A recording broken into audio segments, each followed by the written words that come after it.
दोघांच्या क्षुल्लक वादातून एकाचा खून।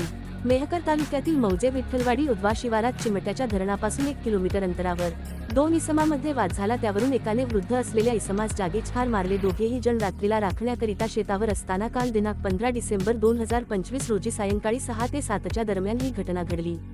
घटनास्थळी डोणगावची एपीआय अमरनाथ नागरे साहेब यांनी IB7 न्यूजला प्रतिक्रिया देताना म्हटले की काल 15 डिसेंबर 2025 ला आरोपी जामकर हा ताब्यात घेण्यात आला।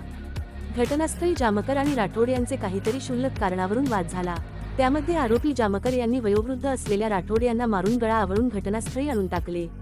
तर पुढील तपास हा डोणगाव पोलीस स्टेशन तसेच बुलढाणा इथून आलेली टीम हे करीत आहेत। सदर घटनेमुळे विठ्ठलवाडी परिसरावर दुःख कोसळले। तर जनसामान्यांच्या प्रतिक्रियेमध्ये असे ऐकण्यास आले की एका तरुण व्यक्तीने वयोवृद्ध इसमास मारून टाकल्याबद्दल विठ्ठलवाडी गावात हळहळ व्यक्त होत आहे। प्रल्हाद खोडके, जिल्हा प्रतिनिधी, IB7 न्यूज, बुलढाणा। IB7 काल रोजी संध्याकाळच्या टायमाला 6 ते 7च्या दरम्यान काहीतरी तुरळक क्षुल्लक कारणावरून येथे 2 इसमामध्ये मारामारी झाली। त्यामध्ये एकाचा जागीच मृत्यू झाला। त्या संदर्भात डोणगावचे कर्तव्यदक्ष अधिकारी माननीय नागरे साहेब आज घटनास्थळी स्पॉट पंचनामा करण्यासाठी आलेले आहेत। त्यांच्यासोबतच त्यांची टीम आलेली आहे। तेव्हा या ठिकाणी काय झाले ते सविस्तर आपण प्रत्यक्ष साहेबाकडून ऐकून घेऊया। नमस्कार, API Nagare, police station Dongaon यामध्ये दोघंही इथं जागल राखलचं काम करतात।